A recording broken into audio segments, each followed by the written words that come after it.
Pues qué tal amigos de Eternidad y Letras, nuevamente aquí en este espacio dedicado a los libros, la escritura y todo aquello que envuelve a la literatura. Y hoy tenemos en el estudio a Pita que nos acompaña aquí para hablar sobre un movimiento que surge pues ya hace muchos años, 50 años más o menos, y pues está aquí para mí para hablar sobre varias cuestiones, sobre su literatura y nos va a leer algunos poemas exquisitos que tuve oportunidad de verlos ahí en las redes sociales. Pues muchas gracias por estar con No, de nosotros. nada. No, gracias por la invitación.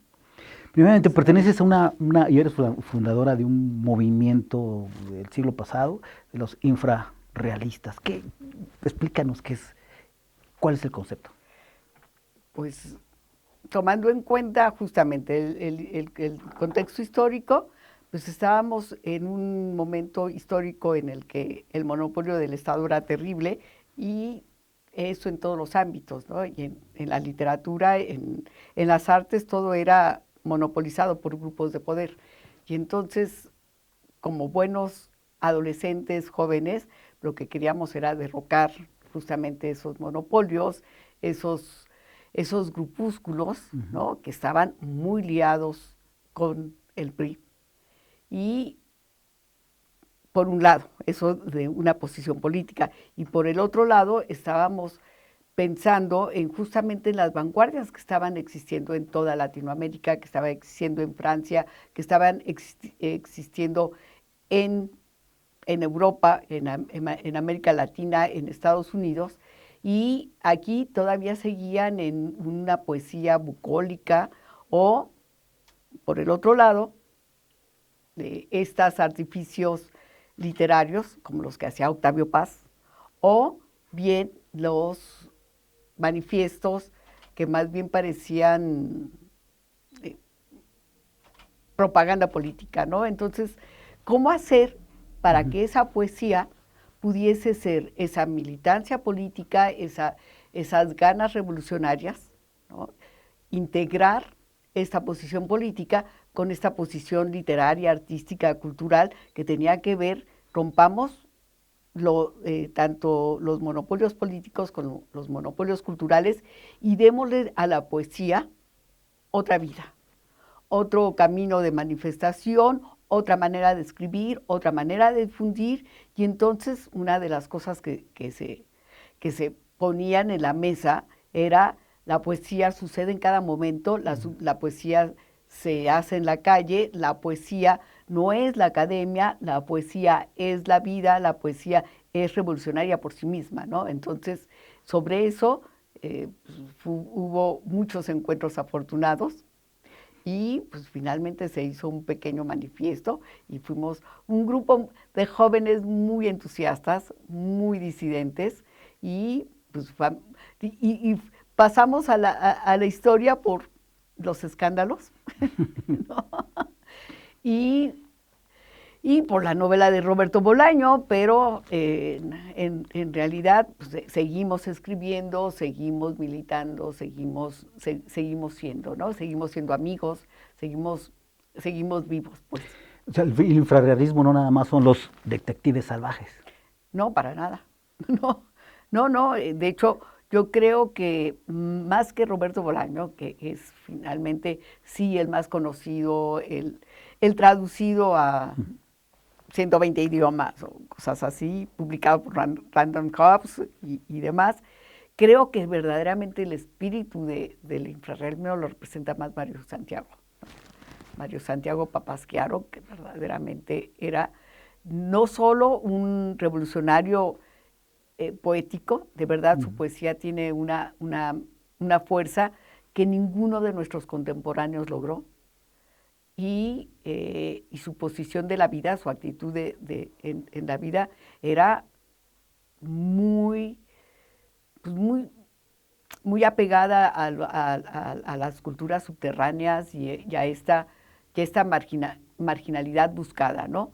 Porque contrario a lo que todo el mundo piensa, la marginalidad del infrarrealismo no es una condición de clase, sino es una condición elegida, ¿no? O sea, muchos de nosotros, bueno, aparte que era un grupo pluricultural, generacional, pluriideológico, básicamente también había una diversidad de clases sociales que esta marginalidad, esta clandestinidad fue elegida de manera consciente, ¿no? No es porque, es que eran lúmpenes porque así nacieron y entonces pobrecitos no sabían escribir, eran unos vagos. No, fue algo, una elección, y creo que eso es muy válido. Creo que es mucho más válido que nacer lumpen y vivir lumpen. Es si tú decides romper con el status quo y eres consecuente con eso, es como mucho más genuino. Es decir, este grupo no era cerrado, o sea, era abierto a todo el mundo, no como cuando sucedía en esa etapa, que si querías pertenecer al grupo de los grandes, se supone los que el Estado decía que eran grandes escritores, tenías que escribir a lo mejor como ellos, o alabarlos, o ponerte de tapete. Aquí no, era abierto para todo el mundo. En realidad fue una convocatoria muy, muy abierta. Y sí se jugaban como las dos cosas. Primero, no todo el mundo estaba como dispuesto a siquiera imaginarse que uno pudiese ser radical y que pudiese vivir al margen de los grandes cotos de poder. O sea, muchos tenían así de, ¿cómo se les ocurre cuestionar? ¿No? Entonces, y obviamente nosotros sí éramos como disidentes, pero además marginados por los grupos de poder, o sea, ni los grupos de Siempre, ni los grupos de Octavio Paz, no nos querían, ¿no? Entonces, y esta fue una amplia convocatoria que no todos pudieron seguir, ¿no? O sea, era una exigencia de posición política, de posición poética, que no todo el mundo estaba dispuesto a asumir.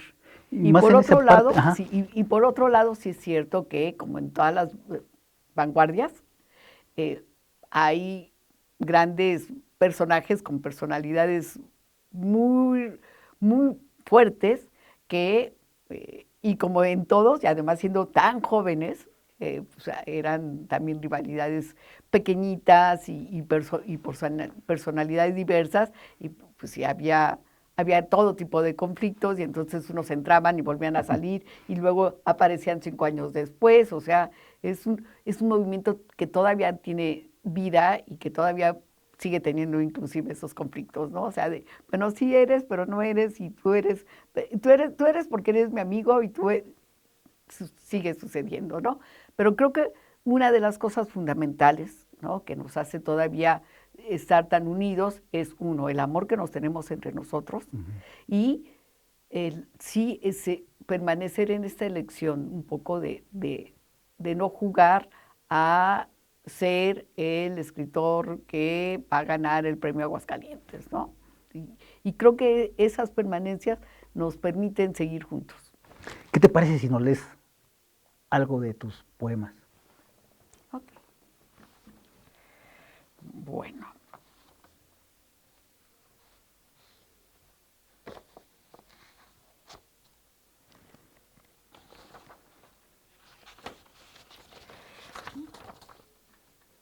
Bueno, no los traía en orden, porque he de confesar que, que yo venía como en otro mood, y pensé que iba a ser una entrevista así sobre literatura y esas cosas. Yo decía, pero bueno.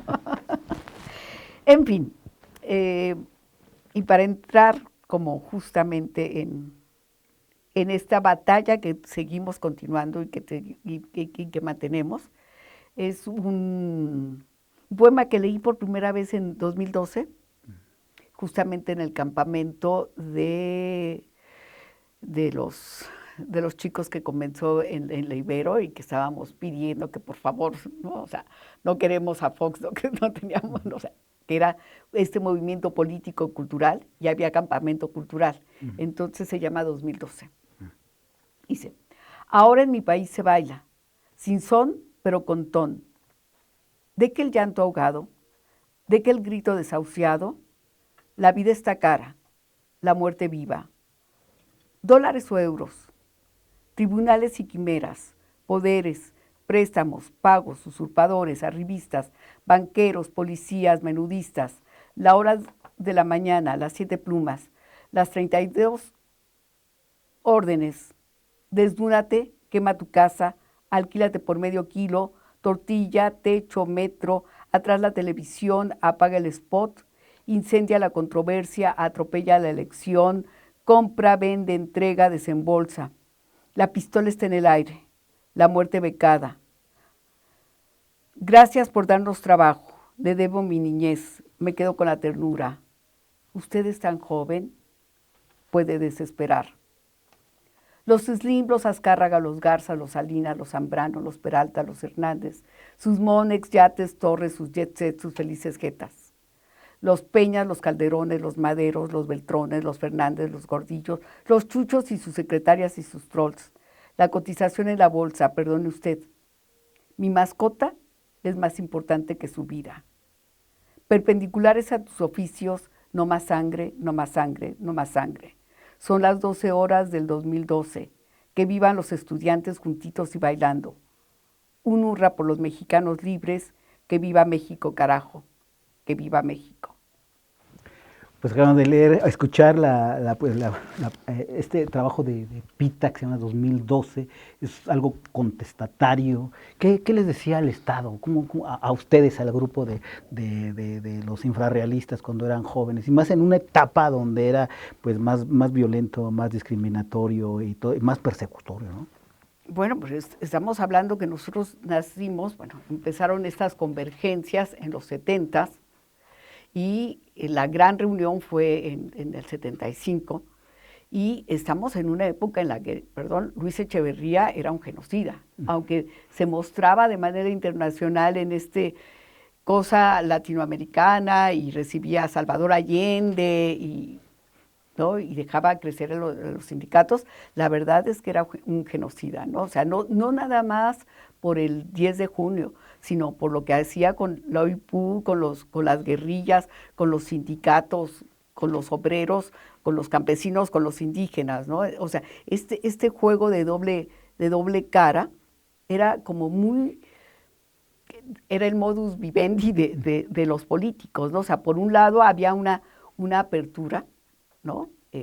Que de pronto si se inician grandes instituciones como la Universidad de las Américas, el CIESAS y demás, cuando acepta a todos los migrantes latinoamericanos, fingiendo que el país es un gran país demócrata con una gran apertura política, y por otro lado hay una represión y una matanza impresionante. Y en lo cultural hacían exactamente lo mismo, ¿no?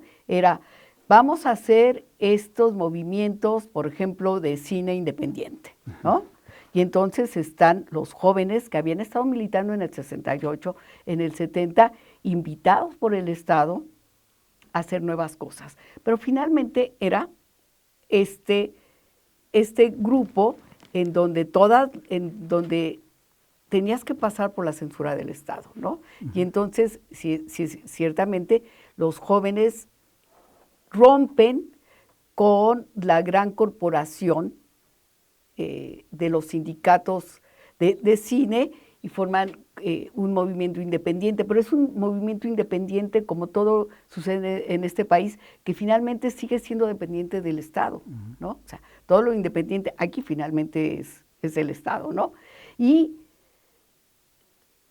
nosotros éramos muy jóvenes y más bien lo que hicieron fue cerrarnos. Entonces, sí, vamos a apoyar a los jóvenes poetas, sí, pero bueno, son los jóvenes poetas que finalmente no tienen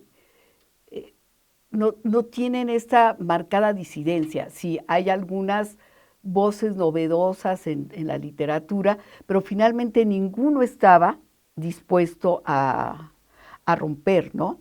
De hecho, todavía Villoro dice, pues es que esa era la única manera que teníamos para hacerlo, ¿no? Y nadie lo veía mal. Y bueno, todos aceptaban eso, aceptemos al Estado en estos espacios que abre bondadosa y generosamente, y todos atendían pues a estas convocatorias y pues era este juego de nos abrimos, pero nosotros nos elegimos con quién nos abrimos. Y yo creo que de los pocos grupos que fuimos así simple y sencillamente censurados, fuimos a nosotros. Bueno, también está González Rojo, o sea, no somos los únicos, pues, pero en literatura sí, ¿no? Todos finalmente terminaron inmersos en los aparatos del Estado o con hasta los periódicos, ¿no? O sea, finalmente así funcionaba. El cochupo o el chayote, como la verdad, ¿no? O sea, sí, muchos terminaban y más en esa etapa, en las mesas de redacción de los periódicos, porque era la única manera de sobrevivir. Y entonces, bueno, y por ejemplo, Carmen Bullosa dice, a nosotros nos deben de dar gracias de haberles cerrado todas las puertas, porque por eso se volvieron famosos, ¿no? O sea, así nos han visto todo este tiempo, ¿no? O sea, sí, bueno, les cerramos las puertas, pero, y por eso se fueron casi todos del país, ¿verdad? Porque sí hubo una migración terrible, porque de verdad los que nos quedamos fue porque decidimos quedarnos y dedicarnos a otra cosa y vivir de trabajar durísimamente y no estar, y no pedir becas del FONCA, ¿verdad? ¿Qué te parece si vamos a escuchar una poesía erótica que nos dejó Jessie la vez pasada que vino aquí a Eternidad y Letras y regresamos para seguir platicando aquí contigo? Okay, no se vayan, claro. Estamos con Pita aquí en Eternidad y Letras. Vamos a ver esta poesía y regresamos.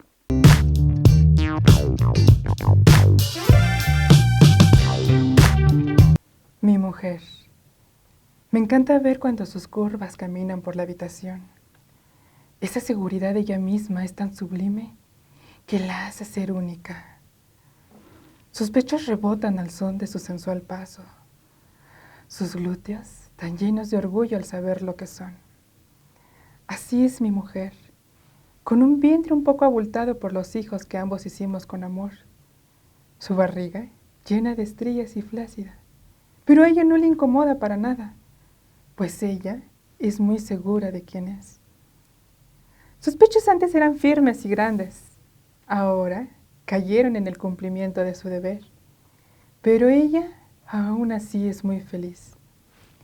Sus caderas son anchas y aunque a veces le molestan por no encontrar pantalones de su talla, ella simplemente sonríe sabiendo que no es el fin del mundo. Su trasero es grande y no tiene la forma que muchas mujeres tienen. No, el de ella es más hermoso por ser tan natural y real a los estereotipos de la mujer moderna. El de ella está lleno de yuelos, siendo este la inspiración de muchos poetas y escultores de muchos años atrás, cuando aún existía la belleza en el arte. Mi mujer, la amo más que lo que ella misma se ama. Su seguridad hace que yo crea en ella, que no me fije en alguien más, pues en ella puedo encontrar todo lo que yo necesito. La adoro, pues cuando hacemos el amor no le importa cómo se ve o cómo la veo yo. Ella disfruta el momento y se deja llevar por mis caricias y mis besos. Se entrega en pasión, en todo, en amor. Su alegría y su inteligencia hacen que me pierda en su mundo. Así es ella, mi mujer, como muchos le dicen, la gordita. Pero lo que no saben es que esa mujer es maravillosa en toda la extensión de la palabra, que tiene mucho por dar sin recibir nada a cambio, que ama lo que tiene y sobre todo, perdona sin importar que a veces la critiquen y la hagan llorar. Ella sabe que ser feliz es lo mejor que puede dar. Mi mujer.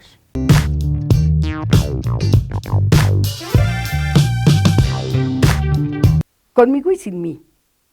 De navaja a cuchillo, mi piel al ras, sexo herido me soy. Juego de niños. 1, 2, 3 por mí. Me acaricio por ti, me masturbo sin ti, me gozo por mí. Era natural que los hombres la pararan el sexo.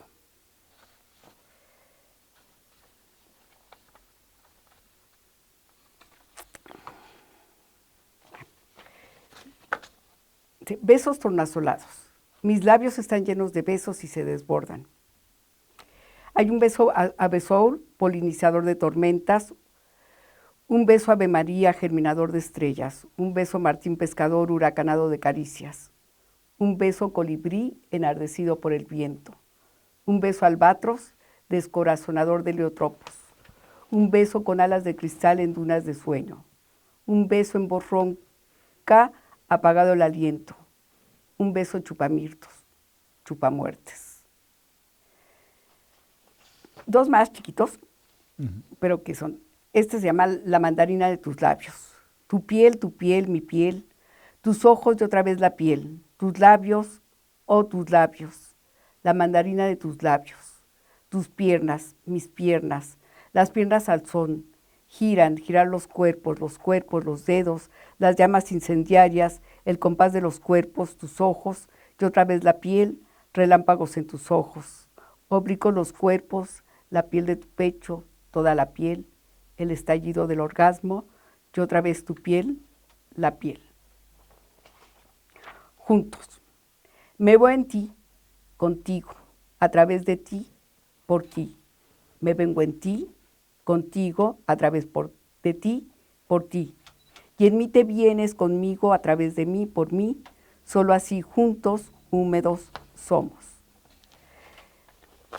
Y este, que se llama Para ti, Señor de los orgasmos. Te miro, me besas, tócame, estoy húmeda, desnúdate, tus dedos me abren, me encienden, arre, tus manos y mis nalgas, me tocas, me mojo, tu cabeza entre mis piernas, me dejo llevar y venir, en tu boca, tu lengua y mi clítoris, me ofrezco, te acaricio a horcajadas, te chupo, semen en mis labios, te gozo, me gozas, estás adentro, y más, más, muy adentro, suspiro del orgasmo.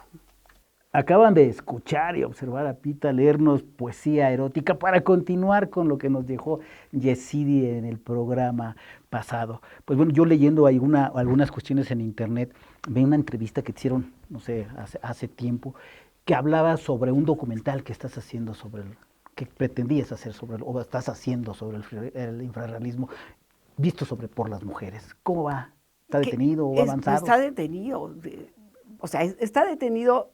Dos, porque si la pandemia no es algo fácil de sobrevivir.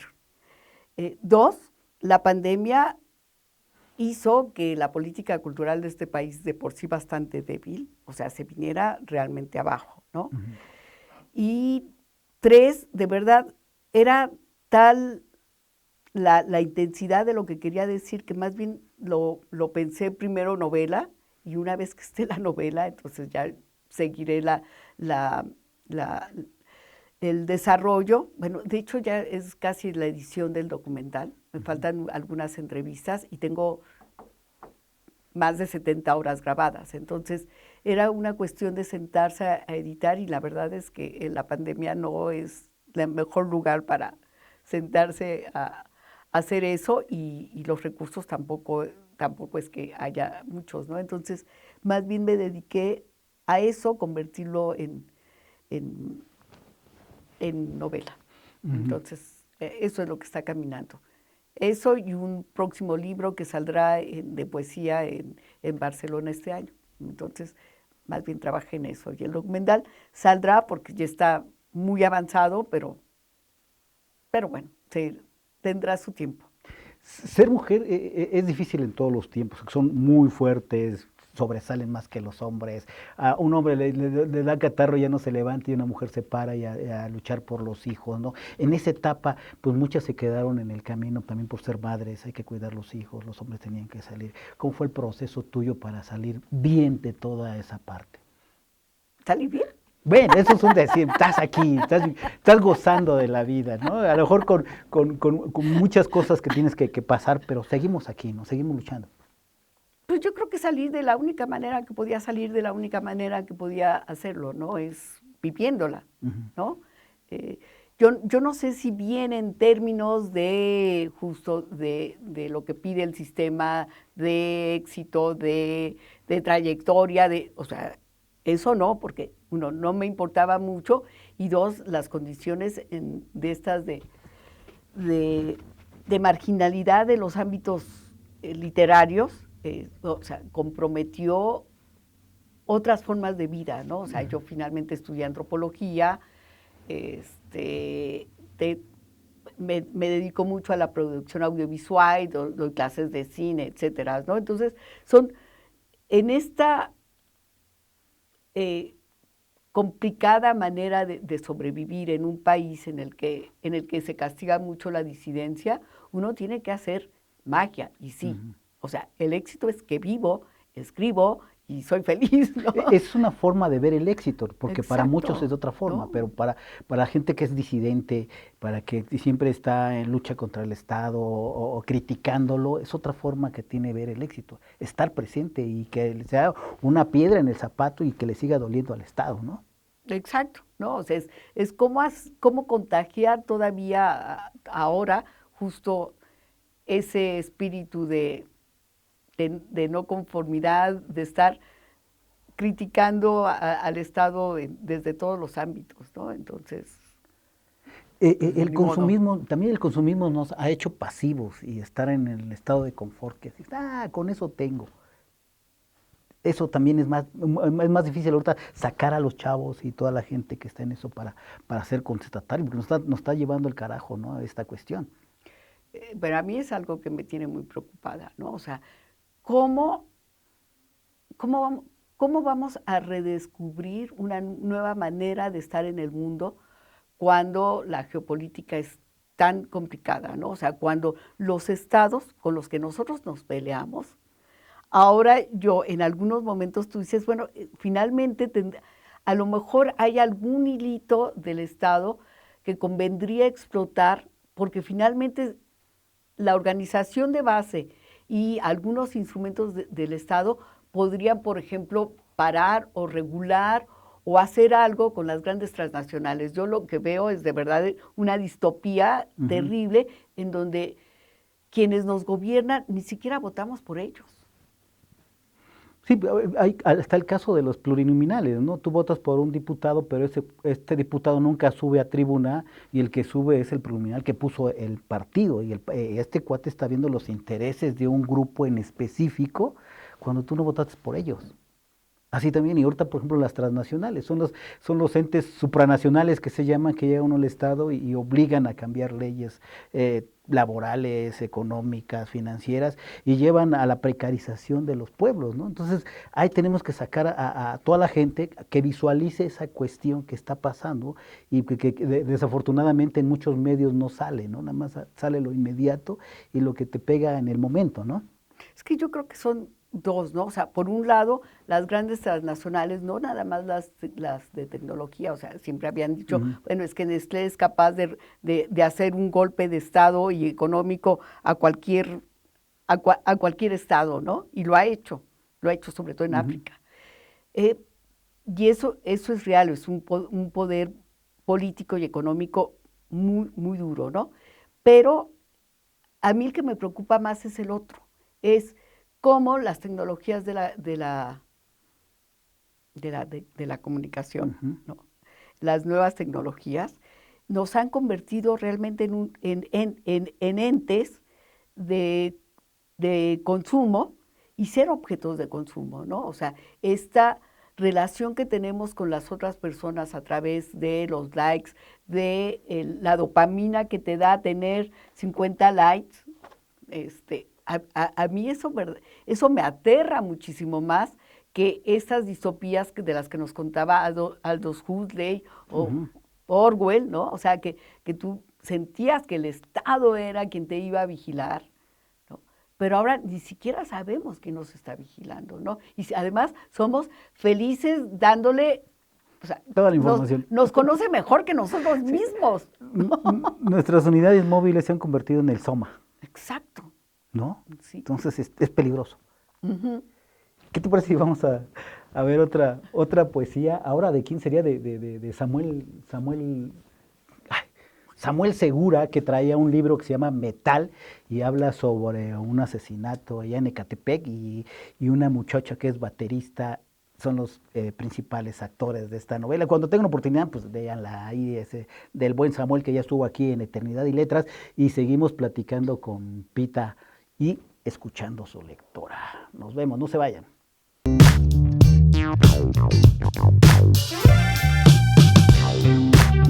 Que en uno de los puestos de tacos de cabeza habita una rata. Una muy grande, casi un gato, blanca como gato, de ojos rojos y una cola muy larga, que se mueve con rapidez, es casi invisible, y que por el consomé de birria, que sabe tan bueno, se quedó a vivir ahí. Pero pocos la han visto. Yo soy uno de ellos, de alguna forma. No hace muchos días, una clienta, ya grande, de venas saltadas en las manos, me contó que vio la rata más lenta de lo acostumbrado. Le vi su panza, iba muy despacio, se me hace que está preñada. Otros me han dicho que no hay ratón que pudiera preñarla, que seguramente la rata se lo comería. Imagínense, dicen que nació de la basura y que la radiación la hizo así de grande. Digamos que es una especie de mutante, me dijo, desde el otro extremo del puesto, acodado en la barra, Don L. Él lleva varios años comiendo ahí en esos tacos. No recuerda con exactitud cuánto hace que vio a la rata. La rata de los tacos de cabeza le llaman.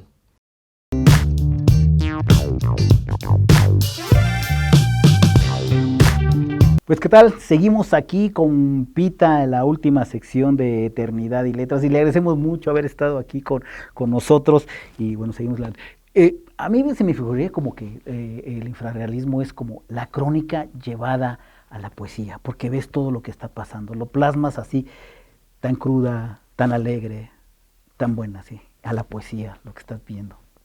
No sé si no estoy equivocado, a lo mejor sí estoy equivocado, pero a mi parecer es así. Yo creo que al contrario, yo creo que justamente cuando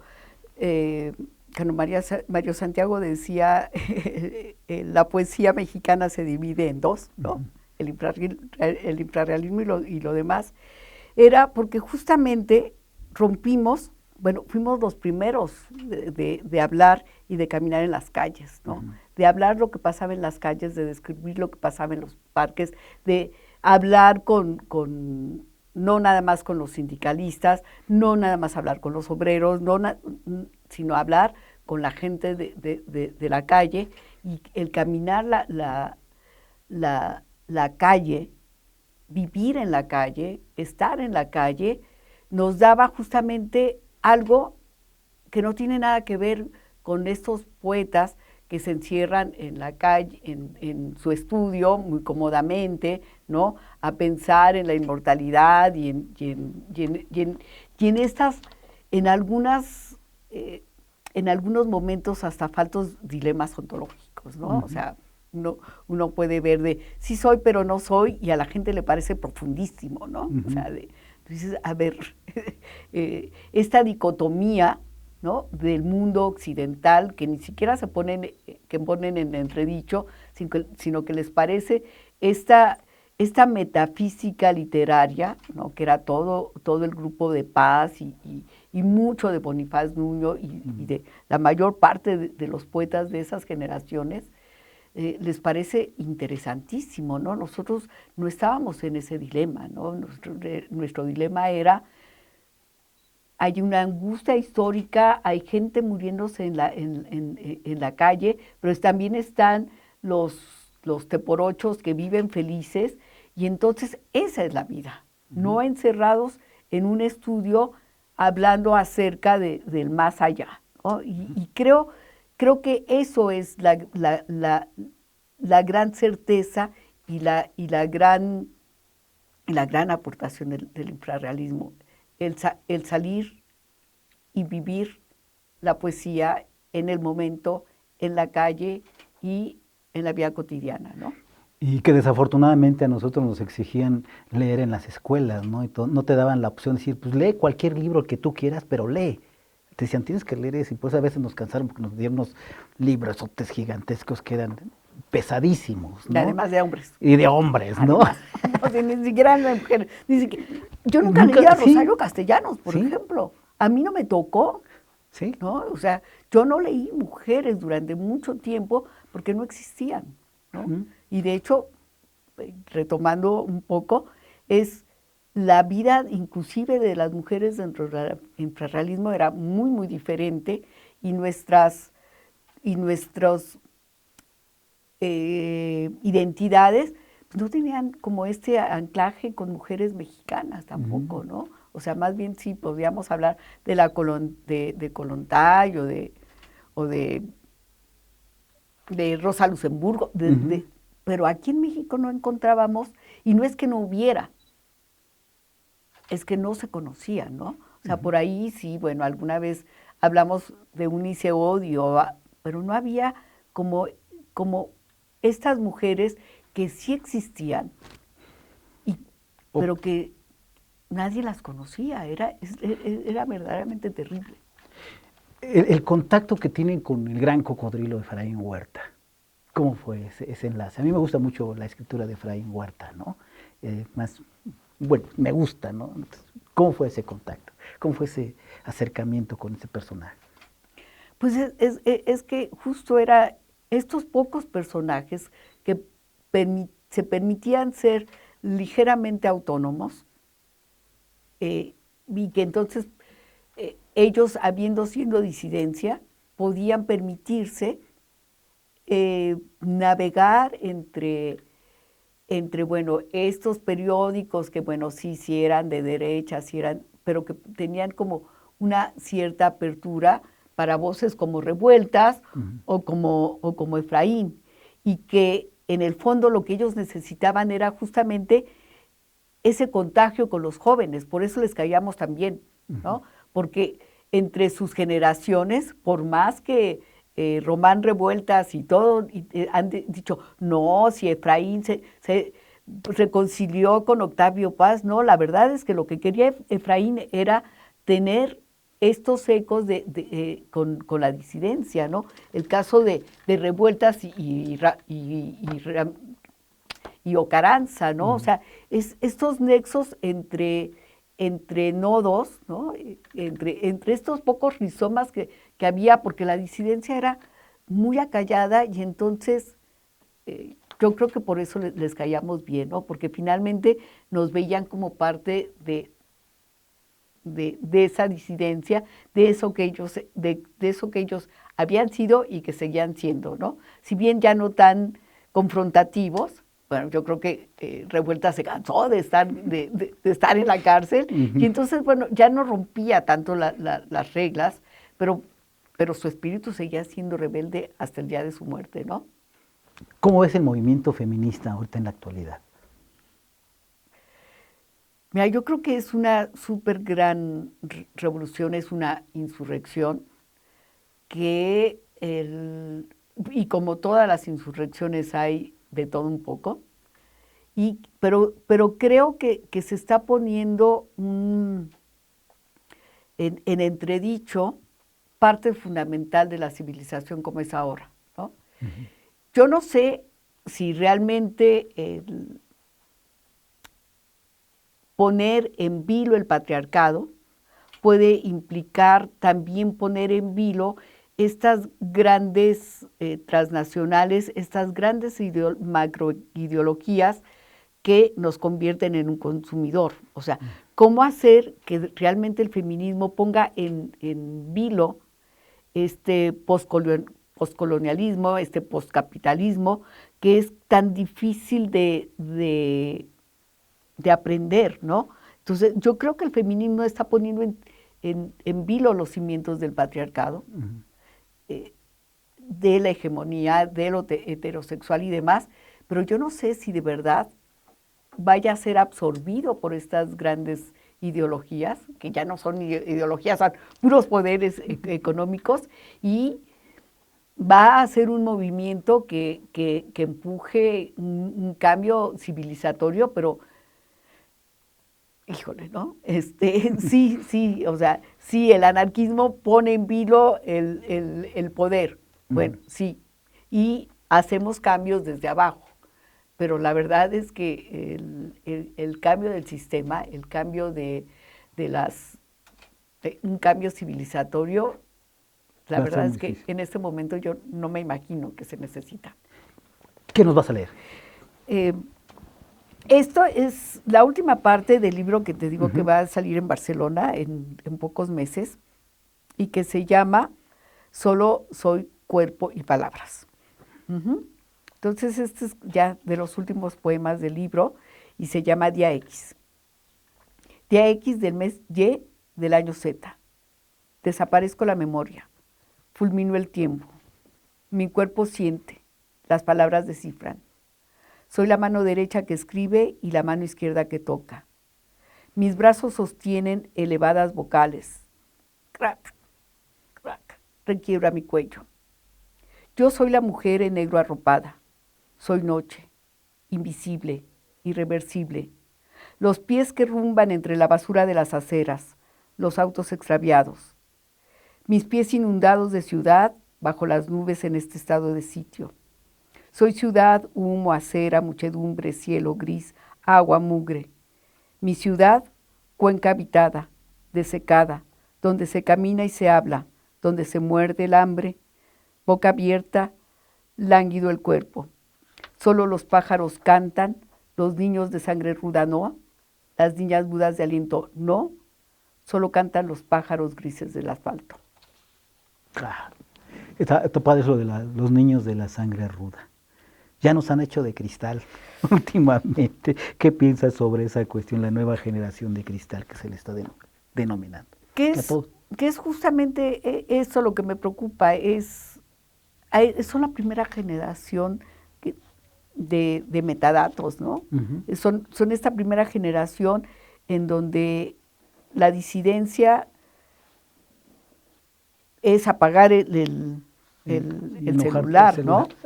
Donde la disidencia es ser totalmente marginal, ¿no? Y a mí me preocupa mucho.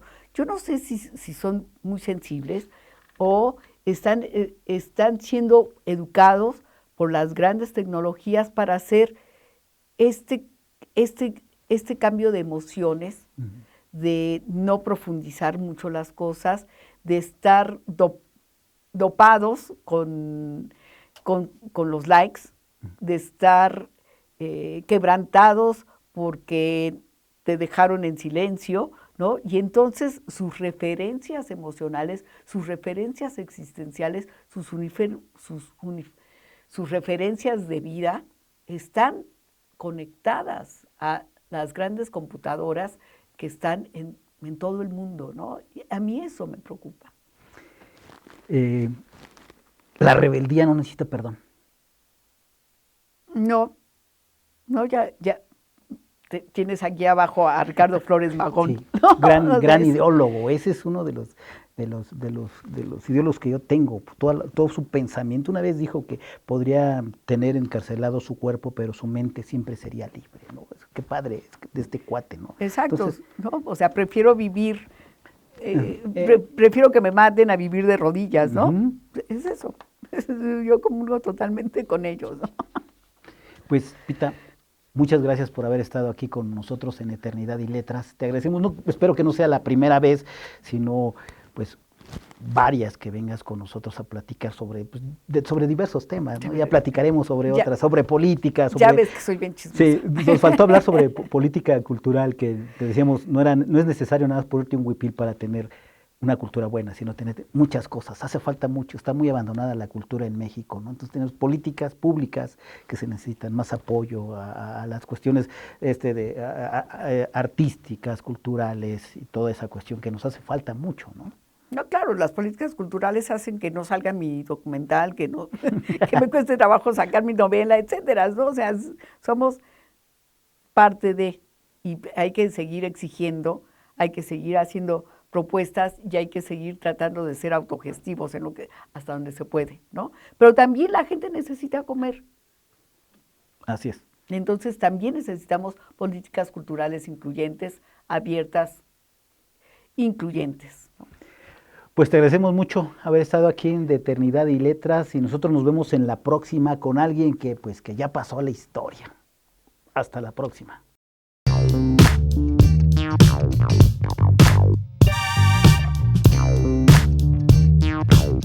Thank you.